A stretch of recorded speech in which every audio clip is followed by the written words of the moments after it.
In this video, let's dive into the character of the fairy godmother from Shrek and what she's all about. At first, she seems like a nice and helpful character.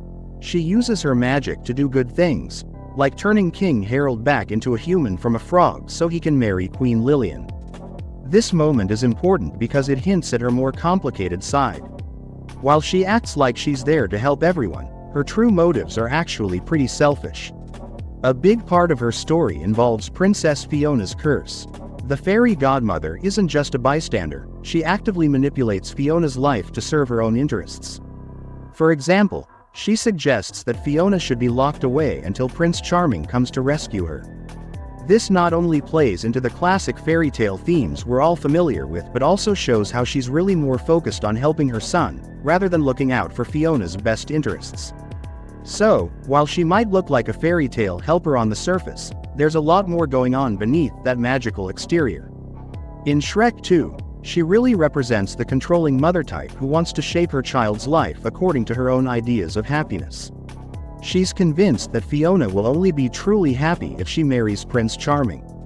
This shows how limited her understanding of love and destiny is, as she completely ignores what Fiona really wants and her right to make her own choices. Fairy godmother? Furniture? I'd like you to meet my husband, Shrek. Your husband? What? What do you say? When did this happen? Shrek is the one who rescued me. But that can't be right. When we see her interact with Shrek and Fiona, it becomes clear that she looks down on anyone who challenges her way of thinking. For instance, when Shrek enters her world, she immediately brushes him off just because he's an ogre. She even goes so far as to say, You see, ogres don't live happily ever after. This statement highlights her belief in a strict hierarchy when it comes to beauty and worthiness. She uses her magic to try and maintain this hierarchy, showing just how far she'll go to keep control over the lives of those around her. She is really clever in how she pulls the strings behind the scenes. She uses tricks and lies, like love potions and emotional blackmail, to get what she wants. Her relationship with King Harold shows just how manipulative she can be.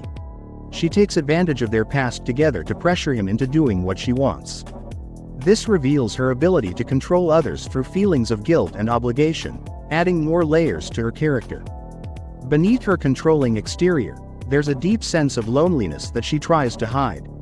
As the story progresses, we see her plans start to fall apart because Shrek refuses to play by her rules.